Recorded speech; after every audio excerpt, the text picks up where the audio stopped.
नमस्कार दोस्तों, 8 अगस्त साल 1942 मुंबई के ग्वालियर का टैंक मैदान में ऑल इंडिया कांग्रेस के लीडर इकट्ठे हुए। एक संघर्ष का ऐलान करने वाले हैं, एक आखिरी संघर्ष जो सत्ता में बैठी हुई इस अंग्रेज सरकार के खिलाफ।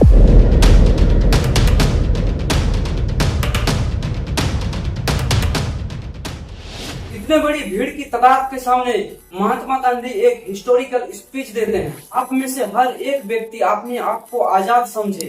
हम इन ब्रिटिश अंपायर के जूतों के नीचे और दब कर नहीं रह सकते। हमें चाहिए आप पूरी तरीके से आजाद हो। मैं आप सभी को एक मंत्र देता हूँ। इस मंत्र को आप सब दिल में बसा लो और इस मंत्र को पूरी तरीके से याद रखना। यह मंत्र है डू और डाई।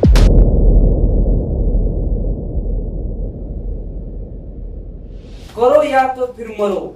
या तो हम पूरे इंडिया को अब आजाद देखेंगे, नहीं तो फिर इसी कोशिश में हम सभी मारे जाएंगे, या तो फिर इस गुलामी में और हम नहीं जिएंगे। इसी तरह से स्टार्ट होती है क्विट इंडिया मूवमेंट, यानी भारत छोड़ो आंदोलन।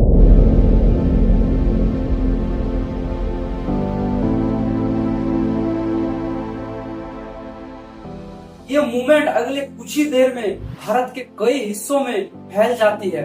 उन्हीं में से एक जगह पूर्वी भारत की ओर पश्चिम बंगाल में स्थित पुरुलिया जिले में एक बहुत ही भयानक आंदोलन का रूप देखा गया।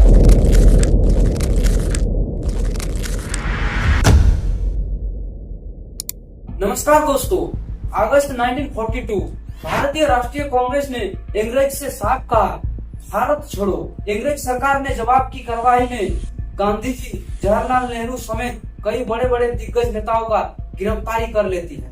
लेकिन इन सब नेताओं के गिरफ्तारी से ये आंदोलन रुकती नहीं है।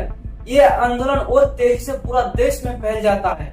लेकिन इस समय चल रही भारत में ब्रिटिश प्रशासन के खिलाफ काफी ज्यादा विरोध प्रदर्शन किया जाता है। रेलवे ट्रैक को बंद किया जाता है, ब्रिटिश कार्यालय ऑफिस को बहिष्कार किया जाता है, बड़े बड़े ऑफिसों में ताले बंद कर दिए जाते हैं। इसी तरह से पूरा भारत में एक बहुत ही खतरनाक मोड़ ले लेती है ये मूवमेंट। पूर्वी भारत यानी पश्चिम बंगाल और बिहार इस मूवमेंट का एक प्रमुख केंद्र बन चुका था। उस समय पुरुलिया बिहार के सिंहभूम का हिस्सा हुआ करता था, जो अगले कई वर्षों के बाद इस बिहार को दो हिस्सों में बांट दिया गया, झारखंड और बिहार। ये इलाका लंबे समय से स्वतंत्र आंदोलन से जुड़ा हुआ था। 1940 के व्यक्तिगत सत्याग्रह से लेकर 1942 तक भारत छोड़ो आंदोलन, यहाँ की यूथ और फार्मर्स ने काफी ज्यादा तादाद में अपनी जिम्मेदारी अच्छी तरीके से निभाई थी। पुरुलिया के एक लोकेशन मानबाजार इस मूवमेंट का एक प्रमुख केंद्र बन जाता है। यहाँ के स्वतंत्र सेनानियों ने एक निर्णय लिया, अंग्रेज सरकार को डायरेक्ट चुनौती दी जाएगी। तब तक मातंगिनी हाजरा कोलकाता की ओर 6000 से ज्यादा स्वतंत्र सेनानी लेकर आगे बढ़ चुकी थी और पुरुलिया में इस मूवमेंट का नेतृत्व संभाला सत्य किंकर महतो। इनके साथ और कोई युवा सेनानी जुड़े, जिनमें चुनाराम महतो, गोविंद महतो और कई सारे स्वतंत्र सेनानी शामिल हुए। छोटे छोटे गांव के अंदर गुप्त मीटिंग बैठाया गया। इसी तरह से पूरा बढ़ता गया इनका स्वतंत्र सेनानी का दल।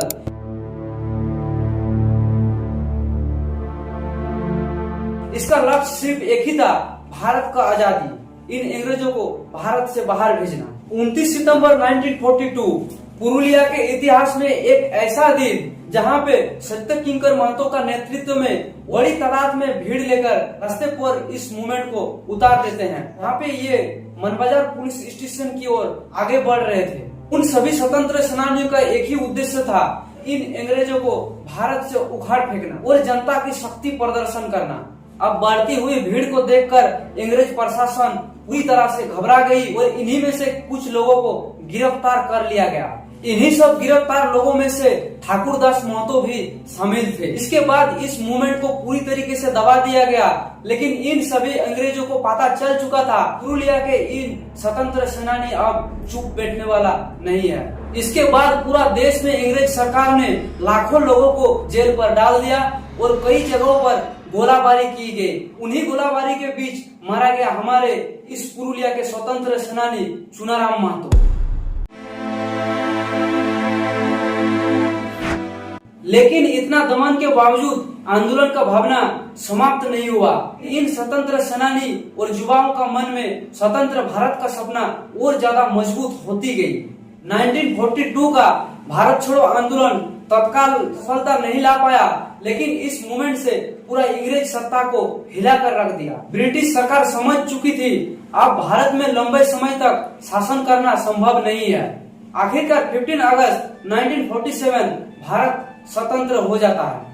इस भारत की आजादी के पीछे पुरुलिया के इन हीरोज का भी योगदान काफी ज्यादा रहा। मानबाजार थाना आंदोलन और ये स्थानीय सेनानियों का साहस हमें याद दिलाती है आजादी केवल बड़े नेताओं की नहीं, इन सभी गुमनाम वीरों का भी कहानी है। जय हिंद।